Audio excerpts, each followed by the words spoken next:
Hello. Can you talk me about the future scenarios of your agency? Sure. The German Aerospace Center, of course, is strongly engaged in working in the space sector. Of course, for the German Aerospace Center, what's very important, apart from space for earthly uses in terms of Earth observation, telecommunication, navigation, are of course also synergies with other areas. So, as a research center, we also have researchers that work in energy, transport, aviation, security, and digitalization.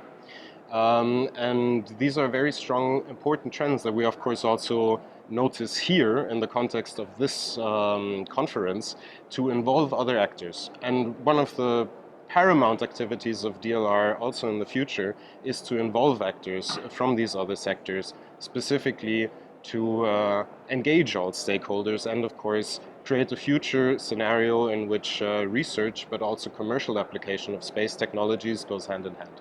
Can you talk me about the international cooperation between the German Aerospace Center and the other national space agencies and ESA, of Sure. course? So again, to the structure of DLR, there are several activities. We're not only an agency, we're also a research organization. Of course, as you might know, in the context of the ESA Ministerial Conference in Seville, the German contribution is once again at the peak of all contributions. So we are very strongly concerned, of course, with the activities of ESA, including future activities in lunar exploration, for example. And of course, we work with all kinds of agencies, European agencies being strategically significant partners. Of course, we also work very strongly with our partners from the United States, from Russia, and from China, as well as Japan, where we have very close ties.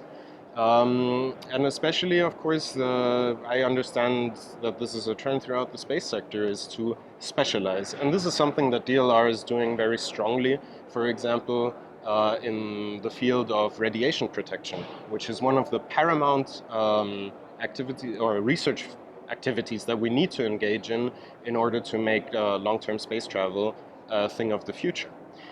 Because we actually have to ensure that radiation poisoning is not going to be an issue. And that is, for example, a research area in which DLR has vast competencies that are also internationally recognized, where we work a lot with, for example, the Israeli Space Agency, the American space agencies, and space administrations, and